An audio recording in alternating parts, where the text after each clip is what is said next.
pour sa dimension évangélique. Donc vous, l'Église orthodoxe, vous ne faites pas la promotion de la dimension politique de l'Évangile? Non, on ne peut pas. Vous ne pouvez pas vous ingérer dans les affaires politiques. Nous avons par exemple... C'est de l'indifférence quand même. Non, c'est pas de l'indifférence. Il y a une différence entre l'impartialité et la neutralité. L'impartialité voudrait dire là où c'est clair, c'est clair. Là où c'est pas clair, c'est pas clair. Mais moi, comme prêtre... Est-ce qu'on ne vous a jamais senti, vous, l'Église catholique, l'Église orthodoxe, donner un point de vue sur une situation de la société? Pourquoi sur la place publique? Mais vous le faites comment? Discrètement? Non, mais moi, je suis un prêtre. Tous les politiciens sont mes fils, sont mes enfants. Je ne suis pas interdit d'aller... D'abord, moi, comme prêtre, ça va. Mais Monseigneur, comme notre archevêque ou Monseigneur Moussem, quelle est la maison qu'il peut lui être fermée? Pour que sur la place publique, vous dites. Mais là, dès que vous parlez sur la place publique, vous vous mettez en concurrent. Votre dimension de pasteur père diminue. Ça la baisse. C'est pas d'abord ça. Voilà, vous êtes dans le temps de parole, avec 30 secondes additionnelles que l'abbé va récupérer. Monsieur l'abbé, est-ce que vous avez quelque chose à dire? Et puis, la question à laquelle vous allez répondre tous deux, quelle est la différence? Qu'est-ce qui vous différencie, vous, prêtre catholique romain, et lui, prêtre orthodoxe? C'est la deuxième manche de la question, et puis on va aller vers la fin de la mission. Vous rencontrez d'abord ces préoccupations, et puis vous répondez à... La première chose que je voudrais dire, c'est que si je devais aller jusqu'au bout de ma pensée, Jésus-Christ, roi, Pilate lui pose la question, es-tu le roi des Juifs? Jésus répond, tu l'as dit. Et il enchaîne en disant, ma royauté n'est pas de ce monde. Et c'est très important cela. Et quand l'Église catholique romaine à laquelle j'appartiens s'engage politiquement, elle devrait, je dis bien elle devrait, c'est pas toujours ça qui arrive, mais elle devrait s'engager en tenant compte de cette parole, ma royauté n'est pas de ce monde. Et Jésus dans Matthieu 20, il explicite la royauté selon le monde. Lorsqu'il dit à ses disciples qui se disputaient les places pour le gouvernement de Jésus, n'est-ce pas, qu'ils croyaient que, parce que eux, les disciples, les apôtres là, ils étaient aussi dans l'attente d'un messie politique, d'un messie royal, n'est-ce pas, qui allait créer un gouvernement de libération, d'union nationale ou de je ne sais comment, n'est-ce pas. C'était aussi dans la tête des disciples, le gouvernement temporel. Jacques et Jean, n'est-ce pas, leur maman, les fils de Zébédée, leur maman arrive chez Jésus pour demander des postes, n'est-ce pas? Eh bien, Jésus va trancher cette affaire en leur disant quoi? En leur disant, les chefs de nations païennes gouvernent en dictateurs. Les grands, les puissants veulent faire sentir leur autorité. Mais parmi vous, qu'il n'en soit pas ainsi. Voilà la grande différence. Ça veut dire que l'Église de Jésus-Christ, les disciples de Jésus-Christ ont une mission, n'est-ce pas, royale, prophétique, sacerdotale, n'est-ce pas? Et dans l'accomplissement de cette mission, ils doivent faire la différence avec la manière dont le monde conçoit le pouvoir. Le monde conçoit le pouvoir tel que Jésus l'a observé comme étant un moyen d'oppression, un moyen de domination, un moyen d'exploitation et tout ça. Et Jésus dit, parmi vous, celui qui veut être le chef, celui qui veut être roi, qu'il soit le serviteur. Celui qui veut être le plus grand, qu'il soit l'esclave des autres, n'est-ce pas? Et il enchaîne en disant, moi le Fils de l'homme, je suis venu non pour être servi, mais pour servir et donner ma vie en rançon pour la multitude. Et là, je crois que la doctrine sociale de l'Église et l'engagement sociopolitique de l'Église, si ça s'inspire de cette de ce comportement de Jésus, de cette option, je dirais, de Jésus, ça serait différent. Nous ne serons plus là pour chercher à devenir président ou chercher à devenir ministre ou député ou premier ministre ou président du Sénat ou président de l'Assemblée. Non, c'est pas de la conférence nationale souveraine. La conférence nationale souveraine et tout cela, c'est pas notre rôle. Notre rôle serait d'être des rois serviteurs souffrants. C'est-à-dire ceux qui sont capables de défendre la vérité, de dire la vérité, lorsqu'il faut la dire, et Jésus-Christ n'a pas dit la vérité en privé. Jésus-Christ a dit la vérité en public. Jésus-Christ n'enseignait pas en privé, il enseignait en public, devant tout le monde. Et il ne faut pas réduire la religion dans l'espace privé et tout. Non, Jésus-Christ a enseigné en public. Il n'était pas dans une église. Il n'enseignait pas dans une église. Autant il enseignait en public, et il disait des choses en public, autant il allait aussi chez les gens. Comme il est allé chez Simon, comme il est allé chez un tel, comme il est allé chez Zachée, le monsieur qui s'occupait de le publicain, le chef de publicain, donc ceux qui font payer les impôts et tout. Il est allé chez lui. Il me semble que sa façon de dire n'a pas entraîné des dissensions au sein de la communauté juive. Sa façon de dire a entraîné des dissensions. Sa façon de dire a entraîné des conflits. Pourquoi? Parce que à un moment donné, certains l'ont condamné en disant tu blasphèmes, n'est-ce pas? Et d'autres ont dit, eh bien, ce que tu es en train de raconter là, lorsqu'il a multiplié les pains et le poisson, il a donné à manger aux gens. On a voulu en faire un roi politique, un roi à la manière du monde. Et on nous dit dans Jean chapitre 6 qu'il s'est enfui. Il est parti où? Dans le désert, pour rencontrer son Père. Et alors, ici, c'est très important de le souligner, c'est que Jésus-Christ n'est pas venu se mettre en concurrence avec tel ou tel chef pour prendre sa place. Non, il est venu remettre les choses en place, c'est-à-dire dire que celui qui veut être chef, voilà comment il doit être chef.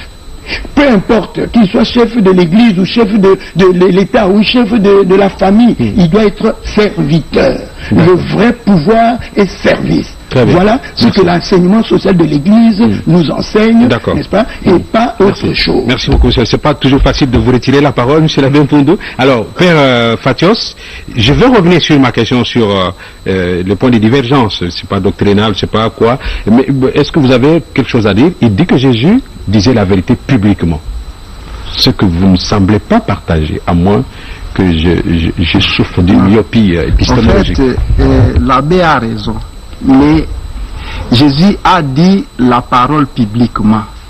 Mais comment il le disait? C'est ça le problème. Parce que je vois Zachée, par exemple, il a donné l'exemple de Zachée. Zachée n'était pas un voleur. Jésus ne l'a jamais condamné dans les écrits. Mais au moins, toute la population disait que Zachée était un mauvais. Mais Zachée a dit à Jésus, si j'avais mes fils qui fait ceci, je remettrai. Mais il ne l'avait pas fait. C'est-à-dire quoi? Si un prêtre, un évêque se met à dire des choses telles que la population les pense, parce qu'il y a une différence entre ce que le pouvoir fait et ce que la population pense de ses pouvoirs. Là déjà, il faut comprendre comment Jésus enseigne. Il y a la dimension que le pouvoir fait quelque chose, et il y a l'acception de la population par rapport à ses pouvoirs. Alors, quand Jésus parle, il parle du pouvoir, et il ne va pas dans la manière populaire de penser de ses pouvoirs. C'est pourquoi il fouillait quand on lui disait, bon, le temps est venu pour toi-même de prendre ses pouvoirs. Il fouillait. Pourquoi? Parce que la distinction était entre les dirigés et les dirigeants. Il savait quel langage il tient pour les diriger, et les dirigés se retrouvaient être frappés, et pour les dirigeants aussi se trouvaient être frappés. Dans la doctrine sociale de l'Église, en dehors de ceux qui sont dans l'Église catholique, qui sont supposés être dans les CVB, des choses comme ça, quelque chose qui... Communauté ecclésiale. Oui, mais ça, c'est depuis la base de l'Église. Même nous avons des communautés comme ça, des communautés comme ça. Mais les gens qui pensent autrement les choses que nous, utilisent notre manière, par exemple, de décrier une situation quelconque, et c'est notre manière de décrier cette situation qui fait que ça soit récupéré, la manière de l'Église, les religieux, soit récupéré par les politiciens, et qui font un opposant par exemple qui récupère une doctrine sociale de l'Église d'une manière sophiste, et il va faire que c'est l'Église qui fait ça. Vous voyez que... Ça ternit l'image de l'Église. Pas ternir l'image de l'Église, parce que l'Église ne peut jamais être ternie. Une confession peut une paroisse, parce que l'Église, c'est difficile de la ternir, parce que l'Église du Congo peut faillir, celle d'Angola, tout ça. L'Église ne peut pas être... Donc il s'agit d'une confession. D'une confession ou d'une paroisse ou d'un évêché, des choses comme ça. Donc on ne peut pas englober l'Église, parce que l'Église est le corps mystique. Très bien. Difficile. Alors maintenant, répondez à la question. Qu'est-ce qui vous différencie, vous, prêtre orthodoxe et prêtre catholique romain? Parce que vous êtes marié, visiblement. Oui, oui. Marié. Prêtre marié. Mais c'est quoi la différence? En fait, on ne va pas revenir au siècle plus éloigné avec les schismes consorts, mais c'est quoi la différence pour que le public... c'est une direction, si je me permets. Il y a un problème très doctrinal qui sépare l'Église romaine des églises orthodoxes, parce qu'il n'y a pas l'Église orthodoxe, il y a des églises orthodoxes, parce que l'Église est une sainte catholique et apostolique, et c'est la communion des évêques qui fonde cette Église une, et sous l'autorité suprême de Jésus-Christ lui-même, qui est le grand évêque. Si par évêque on peut entendre les visiteurs, les véritables. Mais ce qui nous distingue de l'Église, ce qui nous sépare de l'Église latine, c'est que l'Église latine a déjà en son sein une doctrine qui est problématique.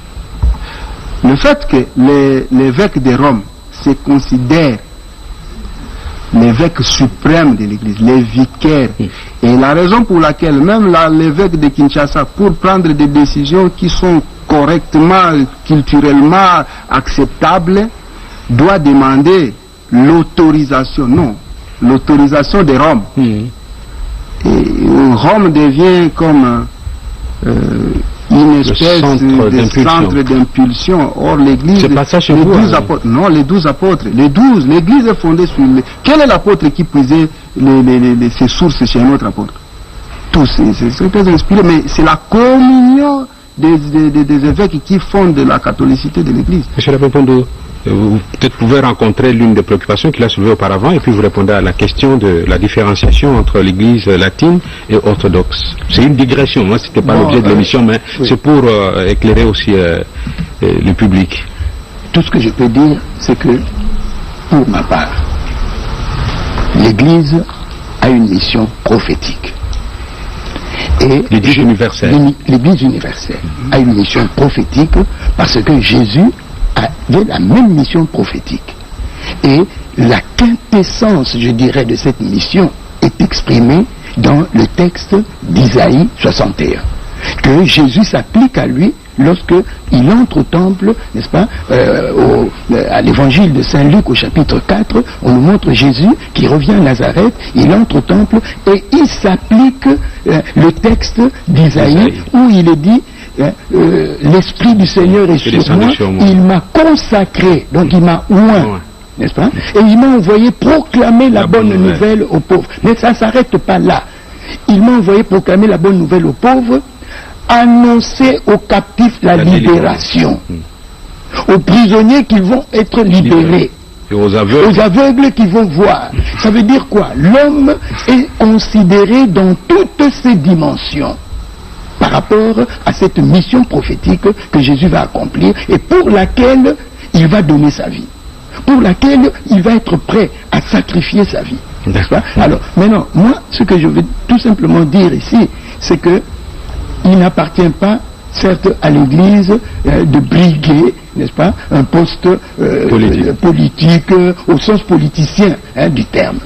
Mais l'Église, disciple de Jésus-Christ, tout disciple de Jésus-Christ, et ça, je le dis à partir de ma manière de lire les Écritures saintes, tout disciple de Jésus-Christ a reçu cette mission, n'est-ce pas, que nous retrouvons dans l'Apocalypse où il est dit, voici je fais toutes choses nouvelles. Les cieux anciens sont disparus, la terre ancienne a disparu, et bien la terre nouvelle, les cieux nouveaux, où il n'y aura plus de pleurs, il n'y aura plus de morts, il n'y aura plus... eh bien, c'est ce monde-là que nous sommes appelés à construire. Mais nous n'allons pas le construire en nous battant pour des positionnements politiques, en nous battant pour avoir des postes politiques ou quoi. Non, c'est pas là notre mission. C'est même si en tant que laïcs, les laïcs peuvent chercher des postes politiques, même si tu cherches un poste politique parce que tu es laïc et tu peux le faire. Moi, prêtre, je ne vais pas le faire, mais toi, laïc, tu peux le faire. Mais toi et moi, nous sommes gérés et nous sommes, je dirais... régis par le droit canon. Non, régis par la même parole. La même parole qui dit à toi, disciple de Jésus laïc, à moi, disciple de Jésus prêtre, lorsque tu exerces le pouvoir comme ministre, comme député, comme PDG, comme chef de famille et tout ça, tu l'exerces comme serviteur.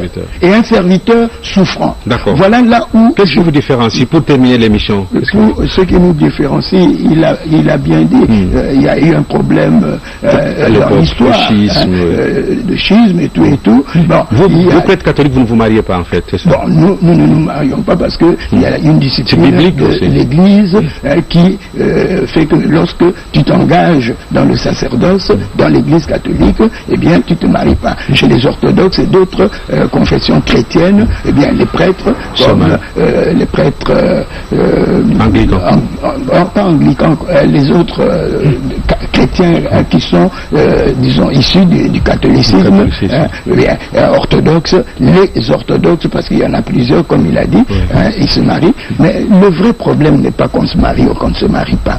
Le vrai problème n'est pas là. Le vrai problème, c'est que nous devons reconnaître que tous nous sommes appelés à être disciples de Jésus-Christ. Et maintenant, les faits sociaux, les problèmes socio-culturels liés à l'histoire, liés à l'évolution de l'histoire. À un moment donné, le célibat de prêtres n'existait pas dans l'Église, n'est-ce pas? Ça a été décidé à une époque de l'histoire de l'Église, au IVe siècle à peu près, que cette discipline du célibat a commencé à prendre corps et a commencé à être formalisée dans l'Église. Donc là, ce sont, je dirais, des choses qui viennent de l'histoire de l'évolution humaine qui viennent de l'histoire. Mais moi, donc se marier n'est pas un péché en fait. C'est pas un péché, c'est pas un problème. C'est pas un problème. C'est ça. Pas être célibataire non plus n'est pas un problème.